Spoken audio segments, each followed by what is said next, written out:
2026 সালে এসে thanking you বানান লিখতে এই অবস্থা হয়েছে, তাদের কাছে আমি ভুল আর ঠিকের পাঠ শিখবো? কেন শিখবো? আজকে এই ভিডিওতে আমি যে ঘটনাটি তুলে ধরবো সেটা আঙ্গিনা বড়ুয়া হাই স্কুলের ইতিহাসের একটি কালো অধ্যায়। কেন এই ঘটনাকে আমি কালো অধ্যায় বলছি বা এর পিছনে কি কারণ রয়েছে, আপনারা ভিডিওটা সম্পূর্ণ দেখুন। বিস্তারিত ঘটনা ভিডিও থেকেই জানতে পারবেন। এবং ভিডিওর কোথাও গিয়ে যদি আপনাদের মনে হয় যে আমি যা বলছি তাতে সঙ্গতি রয়েছে এবং আপনারা আমার পাশে থাকতে চান, আমাকে সহযোগিতা করতে চান, তাহলে ভিডিওটিকে প্রচুর পরিমাণে শেয়ার করে স্কুল কর্তৃপক্ষ যারা রয়েছেন তাদের কাছে, এছাড়াও ব্লক এবং জেলা স্তরে যারা স্কুল পরিচালনা কমিটির মধ্যে রয়েছেন সেই সব আধিকারিকদের কাছে এই ভিডিওটা পৌঁছে দেওয়ার জন্য আপনাদের কাছে অনুরোধ করব। এবং ভিডিওটা অবশ্যই সম্পূর্ণ দেখার চেষ্টা করবেন, কারণ কিছুটা দেখে বা আপাত দৃষ্টিতে আপনাদের মনে হতেই পারে যে আমি স্কুলকে বদনাম করার চেষ্টা করছি। কারণ আঙ্গিনা বড়ুয়া হাই স্কুল আমাদের জেলা তথা আমাদের ব্লকের একটি স্বনামধন্য স্কুল, এবং সেই স্কুলের সঙ্গে সরাসরি আমার কোনো সম্পর্ক না থাকলেও 2009 সালের মাধ্যমিকের যে ব্যাচ, সেই ব্যাচের অধিকাংশ স্টুডেন্ট আমার ভালো পরিচিত বন্ধু এবং বান্ধবী। তারা আজকে বিভিন্ন পেশার মাধ্যমে বিভিন্ন জায়গা থেকে সেই স্কুলকে রিপ্রেজেন্ট করছে। তা আমি একেবারেই চাইবো না সেই স্কুলের কোনো দুর্নাম আমার দ্বারা হোক, সেরকম কোনো অভিপ্রায় বা ইচ্ছেও আমার নেই। আমি বারংবার আমার যে সমস্যা সেই সমস্যা নিয়ে স্কুলের কাছে গিয়েছি, স্কুল বারবার আমাকে ফিরিয়েছে। তো কি সেই ঘটনা, সেই ঘটনা আপনাদের এখন জানাবো। এবং আগামী কয়েকদিনের মধ্যে স্কুলকে আমি লিগ্যাল নোটিশও পাঠাবো। তারা কোন ডকুমেন্ট বা কোন নথির পরিপ্রেক্ষিতে এই কাজটি করেছেন সেটার উত্তর জানার অধিকার আমার রয়েছে, এবং আমি চাইবো তারা সেটার উত্তর দিন। কারণ তাদের অব্যবস্থাপনা এবং দায়িত্ব জ্ঞানহীনতার জন্য যে ভুলের মাসুল আমাকে আজকে দিতে হচ্ছে বা আমার ওয়াইফকে দিতে হচ্ছে, সেই জায়গা থেকে আমি স্কুলকে প্রশ্ন করে জানতে চাই যে তারা কোন ডকুমেন্ট বা নথির ভিত্তিতে এই কাজটি করেছেন। তো চলুন আপনাদেরকে জানাই সম্পূর্ণ ঘটনাটি কি এবং কেন আজকে আমি এই ভিডিওটি করছি। ঘটনার সূত্রপাত গত জানুয়ারি মাসে আমি আমার ওয়াইফ এবং আমার 2 ছেলের জন্য পাসপোর্টের আবেদন করি এবং রীতিমতো পাসপোর্ট অফিসে গিয়ে সেখান থেকে ডকুমেন্ট ভেরিফাই করে চলে আসি। এবার পাসপোর্ট অফিস থেকে ডকুমেন্ট বা নথি যখন আমাদের লোকাল থানায় ডিআইবি সাহেবের কাছে পাঠানো হয়, রীতিমতো সেই ডিআইবি অফিস থেকে আমরা যে স্কুলে মাধ্যমিক পাস করেছি সেই স্কুল থেকে রিপোর্টের জন্য চিঠি করা হয়। তো আমরা নিজ নিজ স্কুলে, আমি যে স্কুলে পড়েছি সেই স্কুলে আমি আমার চিঠি নিয়ে যাই, এবং আমার ওয়াইফ যে স্কুলে পড়েছে আঙ্গিনা বড়ুয়া হাই স্কুল, সেই স্কুলেও আমি আমার ওয়াইফকে নিয়ে সেই চিঠি সঙ্গে করে নিয়ে রীতিমতো স্কুলে হাজির হই গত মাসের 30 তারিখে। এবার স্কুল থেকে যখন আমাদেরকে রিপোর্ট দেওয়া হয়, সেই রিপোর্টে আমরা দেখি যে তার মাধ্যমিক সহ বাকি সমস্ত ডকুমেন্টে যে ডেট অফ বার্থ বা জন্ম তারিখ রয়েছে স্কুল রেজিস্টারে সেখানে 1 বছর কম রয়েছে। তো রীতিমতো আমরা সেই রিপোর্ট দেখে হতবাক, এবং আমি আপনাদের এই ভিডিওতে প্রত্যেকটা জিনিস তথ্য এবং প্রমাণ সহ দেখাবো। আপনারা ধৈর্য ধরে দেখুন, নাহলে আমাকে ভুল বুঝতে পারেন। এবং ভিডিওটা সম্পূর্ণ দেখার পর আমার পক্ষে বা বিপক্ষে আপনাদের যা ইচ্ছে, যেরকম ইচ্ছে সেরকম রায় বা সেরকম আপনাদের মন্তব্য আপনারা কমেন্ট বক্সে করবেন, তাতে আমার কোনো আপত্তি নেই। তো স্বাভাবিকভাবেই এই ঘটনাটি ঘটেছে এই কারণেই, যেহেতু আমার ওয়াইফ কোনোদিনও 4 পাসের সার্টিফিকেট তোলেনি, কোনোদিনও 8 পাসের সার্টিফিকেটও তোলেনি।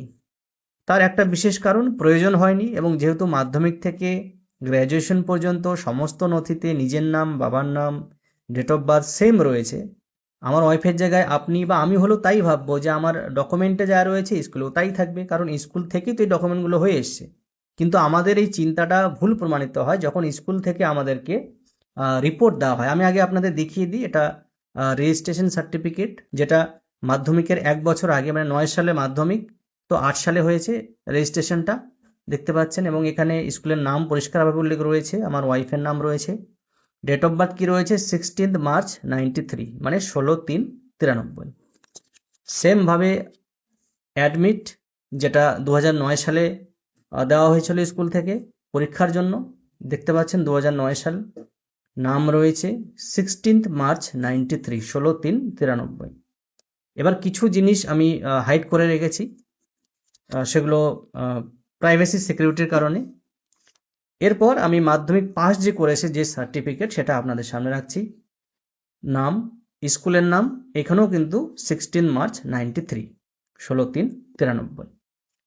এবার সমস্যাটা যেখানে হয়, স্কুল রিপোর্ট যখন আমাদের হাতে দেওয়া হয়, পাসপোর্টের কারণে আমরা যে রিপোর্টটা আনতে গিয়েছিলাম স্কুলে, সেখানে লেখা হয় 16/3/1994।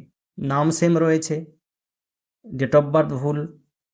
তখন আমি স্কুলকে প্রশ্ন করি, যিনি এখন বর্তমানে টিআইসি স্যার রয়েছেন, টিচার ইনচার্জ, আমি ওনার নাম নিতে চাই না, ওনাকে আমি বলি যে দেখুন, মাধ্যমিকের সমস্ত ডকুমেন্ট সহ কলেজ বা উচ্চ মাধ্যমিকের সবই একই রয়েছে, কিন্তু আপনাদের ক্ষেত্রে রেজিস্টারে 16/3/94 এটা কিভাবে সম্ভব, বা আপনারা কিভাবে লিখলেন? তো উনি বলছেন, না, রেজিস্টারে যা আছে আমি তাই লিখবো, তাই রিপোর্টে দেবো। তা আমি ওনাকে দেখাই যে দেখুন, আপনারই স্কুল থেকে পাশ করেছে, আপনার স্কুল থেকেই রেজিস্ট্রেশন হয়েছে, সেখানে 93 রয়েছে জন্মসাল, কিন্তু আপনার রেজিস্টারে কিভাবে 94 হয়? তখন উনি বলছেন, এগুলো আমি করিনি, যারা করেছে তারা দেখবে, এটা আমার বিষয় নয়, এবং আমি এটাতে তোমাকে কোনো রকম সাহায্য করতে পারবো না, এবং আমি চাইবো না এর জন্য আমার খাতায় কাটাকাটি করা হোক, কারণ আমি তোমার জন্য কোমরে দড়ি পড়তে পারবো না। যখন তিনি এরকম অসহযোগিতামূলক আচরণ করেন আমার সঙ্গে, তখন আমি কিছুক্ষণের জন্য ওনার সঙ্গে তর্কে জড়িয়ে পড়ি। আমি ওনাকে বলি যে আপনি বলছেন যে এই ভুল আপনি ঠিক করতে গেলে আপনাকে কোমরে দড়ি পড়তে হতে পারে, কিন্তু আমাদের কাছে আপনারই স্কুলের কাগজ রয়েছে, সেখানে একরকম ডেট অফ বার্থ, আপনার রেজিস্টারে আপনি লিখে রেখেছেন ডেট অফ বার্থ আর এক রকম, একই ব্যক্তি, একই বাবা, একই ক্যান্ডিডেট, তাহলে কিভাবে এখানে জন্মসাল আলাদা হয়? তো এটার জন্য তো আপনার কোমরে দড়ি আসতে পারতো বা পারে আগামীতে। তো বলছে, আমি এই ব্যাপারে তোমাকে কোনো সাহায্য করতে পারবো না। তো আমরা সেখান থেকে আবার প্রাইমারিতে চলে যাই, যে হতেই পারে প্রাইমারি থেকে হয়তো ডেট অফ বার্থ ভুল লিখেছিল, সেই কারণে হয়তো প্রাইমারিটাই মাধ্যমিকে তুলেছে 93। তো আমরা আবার সেখান থেকে বাসন্তী যে প্রাইমারি আছে সেখানে চলে যাই, সেখানে গিয়েও দেখি যে 16/3/94 রয়েছে, মানে 16/3/94 নিয়ে প্রাইমারিতে ভর্তি হয়েছে, 16/3/94 নিয়ে প্রাইমারি থেকে পাস আউট হয়েছে, 16/3/94 নিয়ে হাই স্কুলে অ্যাডমিট হয়েছে, কিন্তু যখন রেজিস্ট্রেশন হয় তখন 16/3/94 জায়গায় 16/3/93 হাই স্কুল করেছে। সেটা ভুল করে করেছে, ইচ্ছা করে করেছে, সেগুলো আমি জানি না। এই ছোট্ট একটা ভুলের কারণে আজকে আমার ওয়াইফের পাসপোর্ট ডিআইবি অফিস থেকে হোক বা যেখান থেকে হোক রিজেক্ট করা হয়েছে, কারণ তথ্যে অসঙ্গতির কারণে। তো আজকে একটা স্কুলের ভুলের কারণে, যে স্কুল থেকে আমরা শিক্ষা লাভ করি কোনটা ভুল কোনটা ঠিক, যেখান থেকে আমাদের ঠিক ভুলের ধারণাটা আমরা লাভ করি, আজকে সেই জায়গা থেকে শিক্ষকদের এরকম অসহযোগিতামূলক আচরণ, এবং কোনটা ঠিক কোনটা ভুল তারা নিজেরাও জানে তবুও স্বীকার করতে চাইছে না, তাহলে আমরা ধরে নিতে পারি যে স্কুলে বাচ্চাদেরকে যা পড়ানো হয় বা আমাদেরকে যা পড়ানো হয়েছে, বা আমার ওয়াইফ তো সেই স্কুলে পড়েছে, তো সেই স্কুলে যা পড়ানো হয় তাহলে সেটা শুধু শিক্ষা লাভের জন্য না, মুখস্থ করে, বুঝে কিংবা না বুঝে, জাস্ট পরীক্ষায় পাশ করার জন্য। বাস্তব জীবনে সেগুলোর প্রতিফলন ঘটুক, বা বাস্তব জীবনে যখন সে ঠিক ভুলের সিদ্ধান্ত নিতে হয়, তখন সেই শিক্ষকরা ঠিক ভুলের সিদ্ধান্তটা নিতে পারেন না। আরেকটা বিষয়, যিনি এখন টিআইসি রয়েছেন, তিনি সেই সময় যখন আমার ওয়াইফ 2009 এখানে মাধ্যমিক দিয়েছিল এই স্কুল থেকে, তখন তিনি অ্যাসিস্ট্যান্ট টিচার ছিলেন, এবং তখন যিনি প্রধান শিক্ষক ছিলেন, উনি এখন রিটায়ার্ড হয়ে গিয়েছেন, অবসরে রয়েছেন। তো তারা এই রকম গর্হিত জঘন্য কাজ করে আজকে অবসর নিয়ে বাড়িতে বসে পেনশন নিয়ে আরামায়েশ করছেন, এবং ঠিক উল্টোভাবে আমরা সেই তাদের করা ভুলের কারণে ছোটাছুটি করছি। আমি একটি পেশার সঙ্গে যুক্ত, যেখানে আমার দৈনিক 400, 500 বা 600 টাকা একটা ইনকাম হয়। আমি গত সেই 30 তারিখ থেকে শুরু করে আজ পর্যন্ত স্কুলে একবার না, দুবার না, তিনবার গিয়েছি, একই জিনিস বারবার রিকোয়েস্ট করে। প্রথম দিন যেদিন আমরা যাই 30 তারিখে, যেদিন আমাদের এই রিপোর্টটা দেওয়া হয়, সেই দিন বাড়িতে এসে আমি ভেবেছি যে আমারও 1/1/1994 জন্ম, 2009 মাধ্যমিক। তো আমি ভেবেছি যে হতেই পারে এই 16/3/94 আছে, মানে হয়তো 15 বছর একটা ব্যাপার রয়েছে মাধ্যমিকে বসার জন্য। তো যেহেতু এটা মার্চ মাস, তো হয়তো 2009 মার্চে গিয়ে 15 বছর হতো, তাই হয়তো স্কুল সিদ্ধান্ত নিয়েছে যে 94টাকে 93 করলে হয়তো ক্যান্ডিডেটটা পরীক্ষায় বসতে পারবে। তো যদি এরকমটাও হয়ে থাকে, বা আমি ধরেই নিলাম গার্জিয়ানকে ডেকেই বলা হয়েছে যে আপনার মেয়ের যদি জন্মসালটা 1 বছর না বাড়িয়ে দিই তাহলে ও বসতে পারছে না, এই বছর হয়তো ওকে গ্যাপ দিতে হবে। তাহলে গার্জিয়ান হোক বা স্কুল হোক, মানে গার্জিয়ানের কথাই ধরি, যে গার্জিয়ান কি তাহলে এটা বলবে যে আপনি খাতায় বা রেজিস্ট্রেশনে 93 করে দিন, কিন্তু খাতায় বা রেজিস্টারে 94 থাকে? এটা গার্জিয়ান কোনোদিন বলবে? বা স্কুল যদি নিজেরাই সিদ্ধান্ত নিয়ে থাকে 15 বছরের কম হচ্ছে তো আমরা 15 বছরের জন্য 1 বছর বাড়িয়ে দিলাম, তো রেজিস্ট্রেশনে আমরা 1 বছর বাড়ালাম কিন্তু খাতায় বাড়ালাম না, তাহলে এই দোষটা কার? স্কুল এখন পর্যন্ত আমার কাছে পরিষ্কারভাবে বলছে না যে এটা আমাদেরই ভুল এবং আমরা এটা সংশোধন করব। কারণ আজকের দিনে দাঁড়িয়ে আপনার থেকেও বেশি গুরুত্বপূর্ণ জিনিস হচ্ছে আপনার ডকুমেন্ট। আপনার ডকুমেন্টে অসঙ্গতি মানে আপনার জীবনে সেটা অনেকটা প্রভাব ফেলবে। রিসেন্টলি আমরা দেখেছি এসআইআর এর মতো ঘটনা, যেখানে মানুষের কত রকম ভুল এবং কত রকম ভুলের কারণে তারা কতটা মাসুল দিচ্ছেন। তো স্কুলের মতো একটা শিক্ষা প্রতিষ্ঠান কিভাবে এরকম ভুল করে এবং আজকের দিনে দাঁড়িয়ে 26-এ এসে তারা তাদের সেই ভুল স্বীকার করতে নারাজ। 30 তারিখের পর আমি দ্বিতীয় দিন যেদিন যাই সেদিনকে আমি স্যারকে গিয়ে বললাম যে স্যার, হতেই পারে আপনি কালকে এই জিনিসটি হয়তো মার্ক করেননি, যে 14+ বা 15 বছর না হওয়ার কারণে হয়তো স্কুল থেকে এই সিদ্ধান্ত নেওয়া হয়েছে, বা হতে পারে, এটা আমার ধারণা। তো সেই জন্য হয়তো স্কুল থেকে এটা 93 করে দেওয়া হয়েছে 94 জায়গায়, তো আপনারা চাইলেই কিন্তু এটা সংশোধন করে নিতে পারেন। এবং বোর্ডের কাগজ, বোর্ডের অরিজিনাল লিগ্যাল কাগজ রয়েছে, এর থেকে আর বড় প্রমাণ কি হতে পারে? তখন দ্বিতীয় দিনে স্যার আমাকে বললেন যে আপনি এক কাজ করুন, আপনি প্রাইমারি থেকে এই 16-3-93 লিখে নিয়ে আসুন, তাহলে আমি হাই স্কুলে এটা 16-3-93 করে দেব।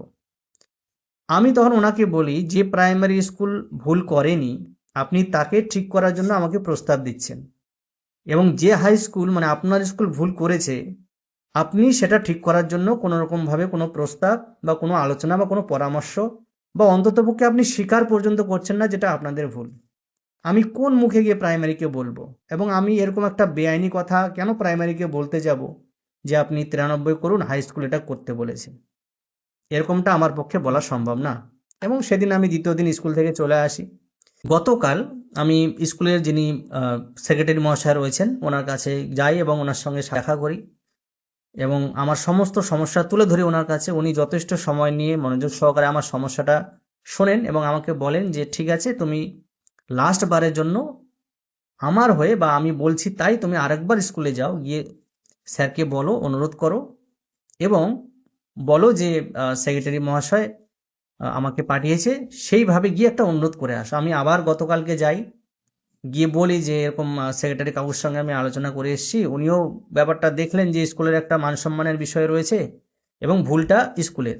এবং শুধু সেক্রেটারি মহাশয় নয়, আমি স্কুলের প্রাক্তন অনেক শিক্ষকের সঙ্গে সাক্ষাৎ করেছি, দেখা করেছি। তারা সকলেই বারবার একটা কথাই বলেছেন যে আহ, স্কুলের শিক্ষক মহাশয়কে অনুরোধ করো, উনি এটা করে দিতে পারবেন বা করবেন। আমি ততবারই স্কুলে গিয়েছি। তো সেদিন মানে গতকাল যখন আমি আবার সেক্রেটারি মহাশয়ের কাছ থেকে গিয়ে ওনার সঙ্গে দেখা করি, টিআইসি স্যারের সঙ্গে, তো উনি আমাকে একই কথা বলেছেন যে আমি কোনোভাবে খাতায় কাটাকাটি করতে পারবো না, এটা আমার পক্ষে সম্ভব নয়। যদিও আমি খাতায় কাটাকাটি করতে বলিনি, কিভাবে ওনারা সমাধান করবেন সেটা ওনারা জানেন। কারণ যিনি প্রাক্তন হেডমাস্টার মশাই ছিলেন তিনি এখনো বেঁচে আছেন, ওনার সঙ্গে ডিসকাস করে কাজটা করা যায়, কারণ ওনার সময় এই ভুলটা হয়েছে। তো ওনারা কিভাবে করবেন সেটা ওনারা জানেন। তো উনি কালকে আবার আমাকে ফিরিয়ে দিয়েছেন। তো আমি আপনাদেরকে আরেকটা জিনিস দেখাতে চাই, যে স্কুলের রিপোর্টে তো আপনারা দেখতেই পাচ্ছেন যে 16-3-94, তার মানে হাই স্কুলে যখন ভর্তি হয়েছিল 16-3-94 নিয়েই ভর্তি হয়েছিল। এবার আরেকটা জিনিস আপনাদের দেখাই, আহ, স্কুলের রেজিস্টারের কপিটা আমার কাছে রয়েছে এবং আমি অনেক ডিটেলস হাইড করে রেখেছি, কারণ আমার জন্য কারো ডিটেলস পাবলিক হোক এটা আমি চাই না। কিন্তু দুটো তথ্য আমি এখানে পাবলিক করতে চাই, তার একটা বিশেষ কারণ রয়েছে। এখানে দেখতে পাচ্ছেন মাহবুবা খাতুন কততে ভর্তি হয়েছে, কোন জন্মসাল নিয়ে ভর্তি হয়েছে, 16-3-94। এটা রেজিস্টার খাতার পেজ আমি আপনাদের দেখিয়ে দিলাম এবং এটা আপনারা রিপোর্টেও দেখতে পাচ্ছেন। এইবার সেম জিনিস আমি আপনাদের দেখাতে চাই, উনি যে বলছেন যে আমি খাতায় কাটাকাটি করতে পারবো না, আমি ওটা ওনাকে বলিও নি। এইখানে দেখুন, জ্যোৎস্না সরকার, এখানে সাদা কালি দিয়ে কাটাকাটি করা রয়েছে। একজন বাদে আবার নিচে দেখুন মোরসেলিম মোল্লা, এখানেও সাদা কালি দিয়ে কাটাকাটি রয়েছে। তাহলে স্কুল আমাকে ধোঁয়াশায় রাখছে কেন? আমার ক্ষেত্রে কেন ওনারা কম অন্ততপক্ষে ভুলটা স্বীকার করতে নারাজ যে স্কুলের পক্ষে ভুল হয়েছে। তো আমি স্কুলের কাছে লিগ্যাল নোটিশ পাঠাবো আগামী কয়েকদিনের মধ্যে, এবং আমার সেখানে একটাই প্রশ্ন থাকবে, স্কুলে ভর্তি হলো 16/3/94 নিয়ে কোন ডকুমেন্ট দেখে বা কোন নথির ভিত্তিতে 16/3/93 তারা করেছিলেন? এই প্রশ্নের উত্তরটা অবশ্যই স্কুল থেকে আমি আশা করব এবং তারা দিতে বাধ্য। এরপর আরেকটা জিনিস যেটা আমি আপনাদের দেখালাম, যে সাদা কালি ওনারা লাগাতে পারবেন না, ওনাদেরই ভুল, লিগ্যাল জিনিস ওনাদের সামনে আমরা প্রেজেন্ট করছি, কিন্তু সাদা কালি অলরেডি সেই রেজিস্টারের পাতাতেই হয়ে রয়েছে। সৌভাগ্যজনকভাবে আমি ছবিটা তুলে রেখেছি প্রমাণ হিসেবে। এরপরে আপনাদের কাছ থেকে অনেক রকম প্রশ্ন আসতে পারে যে ভাই, এটা তো 16-17 বছর আগের ঘটনা, তখন কেন তোমরা স্কুলের সঙ্গে যোগাযোগ করোনি, বা স্কুলও আমাকে এটা বলেছে। আমি বলেছি, দেখুন স্যার, আপনারা যদি প্রথমে রেজিস্ট্রেশনের সময় 94টাকে 93 না বানাতেন, তাহলে সেই গার্জিয়ান এটা দেখার বা সেই ক্যান্ডিডেটকে এটা দেখার প্রয়োজন পড়তো না। আপনাদের লেখার ভুল বা টাইপিং মিস্টেক যাই হোক না কেন, ভুলটা আপনাদের তরফে প্রথম হয়েছে। এবং স্কুলের মতো প্রতিষ্ঠান যদি এরকম ভুল করে, তারপরে আপনারা দায়িত্ব চাপাবেন যে ছাত্রী কেন দেখেনি, গার্জিয়ান কেন দেখেনি। কারণ রুরাল এরিয়াতে বাবা মা বা গার্জিয়ান যারা থাকেন তারা কতটা পড়াশোনা করেন আপনাদের সকলেরই এ বিষয়ে জানা আছে। এবং একটা হাই স্কুল এবং উচ্চ মাধ্যমিক লেভেলের শিক্ষক হয়ে যখন ওনারা সেই দায়ভার গার্জিয়ানের উপর চাপান, তাহলে তাদের মনোভাব নিয়ে আমার সংশয় রয়েছে। এবার সেই দিনই আরেকটা ঘটনা আপনাদের বলতে চাই।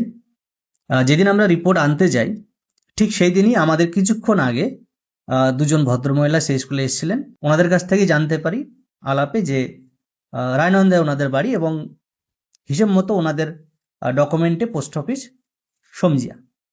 এবার ওনারা এসআইআর এর জন্য নিজেদের কাগজ তুলতে গেছিলেন স্কুলে, এবং স্কুলে গিয়ে দেখেন যে রেজিস্টারে পোস্ট অফিস সমজিয়ার জায়গায় পানিতাড়া হয়ে রয়েছে। সেটাও স্কুলের ভুল অবশ্যই। আমাদের সামনে সেই টিএসসি স্যার ওনাদের প্রস্তাব দিলেন যে আপনারা আপনাদের গার্জিয়ানের একটা ডকুমেন্ট শো করুন আমাকে, যেখানে সমজিয়া পোস্ট অফিস রয়েছে, তাহলে আমি পানিতাড়া কেটে সমজিয়া আপনাদের করে দেব। তাহলে ওনাদের ক্ষেত্রে এই যে মানবিক আচরণ উনি দেখিয়েছেন, তাহলে আমাদের ক্ষেত্রে অমানবিক কেন? ভুল তো একই ভুল। এবং সেই পোস্ট অফিস যেটা পানিতাড়া হয়ে রয়েছে, তিনি তো সেটা করেননি ভুল করে। তাহলে অন্যের করা ভুল মানবিকভাবে তিনি ঠিক করে দিয়ে মানবিকতার পরিচয় দিচ্ছেন, ঠিক একইভাবে অন্যের করা ভুল কিন্তু আমাদের ক্ষেত্রে অমানবিক। একই শিক্ষকের কাছ থেকে একই স্কুলের একই রকম ভুলের ক্ষেত্রে দুরকম দৃষ্টিভঙ্গি আমরা দেখলাম। সেই সঙ্গে সেই স্কুলের আরেকজন যিনি সেই স্যারের সঙ্গে ছিলেন, তিনি গ্রুপ সি ডি বা যে কোনো ধরনের স্টাফ হতে পারেন, আমি যেহেতু জানা নেই সেটা আমি কনফার্ম করতে পারছি না। তিনি আমাকে এরকমটাও বলেছেন যে উনি যে স্কুলে প্রাইমারিতে পড়াশোনা করেছেন সেই স্কুলে এখন উঠে গেছে, তো উনি কি করবেন? আচ্ছা, ওনার স্কুল উঠে গেছে তার মানে আমার ওয়াইফের এই খাতায় ভুলটা সেদিক থেকে ঠিক, উনি যেভাবে জাস্টিফাই করছেন জিনিসটাকে। আবার তিনি এটাও বলেছেন যে তুমি যেখানেই যাও, কোর্টে যাও, ডিআই অফিসে যাও, যেখানেই যাও, আমাদের কিছুই করতে পারবে না, আমাদের কিচ্ছু হবে না। মানে এটা দিয়ে ওনারা কি বলতে চাইছেন, কি বোঝাতে চাইছেন? আরেকটা কথা, প্রথম যেদিন আমি স্কুলে গেলাম রিপোর্ট আনতে 30 তারিখে জানুয়ারি মাসে, যখন আমরা রিপোর্টটা বা সেই চিঠিটা ওনাদেরকে দিলাম যে আমাদের এরকম রিপোর্ট প্রয়োজন, ওনারা বললেন যে আধা ঘন্টা বাইরে দাঁড়ান, আমরা রিপোর্টটা আপনাদের দিয়ে দেবো ডেকে। তো ওনারা যখন রেজিস্টার বের করেছেন, যখন নিজেদের ভুলটা দেখেছেন যে মাধ্যমিকের বোর্ডের কাগজে এক হয়ে আছে আর স্কুলের রেজিস্টারে আর এক রকম হয়ে রয়েছে, তাহলে যদি তারা নিজেদের ভুলটা বুঝতেন যে না, ছাত্র বা ছাত্রীটার ক্ষতি হয়ে যাবে এবং ভুলটা আমাদের, তাহলে সেখানে তারা নিজেরাই রিপোর্টে সেই জিনিসটা ঠিক করতে পারতেন। তারা এতটাই আইন মানেন বা এতটাই ল মানেন যে রেজিস্টারে যা আছে হুবহু তাই লিখবেন, তাহলে তিনি কেন বেআইনি প্রস্তাব দিলেন যে প্রাইমারি স্কুলের শিক্ষকের কাছ থেকে 93 করে নিয়ে আসো 94টা কেটে? অথবা এই যে খাতায় যে সাদা কালিগুলো আপনাদের দেখালাম, এগুলো কি, এগুলো আইনি? তাহলে তারাই আইন আমাদেরকে শেখাচ্ছেন এবং নিজেরাই আইন ভাঙছেন এবং কনফিডেন্টলি বলছেন নিজেদের ভুলটাকে ঠিক, এবং আবার এও বলছেন যে তোমরা যেখানেই যাও, ডিআই অফিস যাও, কোর্টে যাও, যেখানে যাও, আমাদের কিচ্ছু হবে না।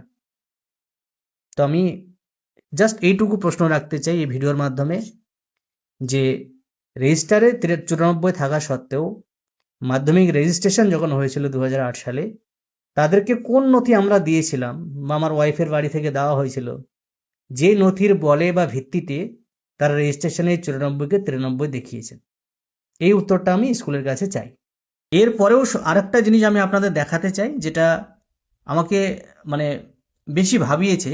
যেদিন আমাকে রিপোর্ট দেয়, সেই রিপোর্টের এখানে দেখতে পাচ্ছেন থ্যাঙ্কিং ইউ বানানটা, আমি থ্যাঙ্কিং বলছি, কিন্তু এখানে কি লেখা রয়েছে? THAKING।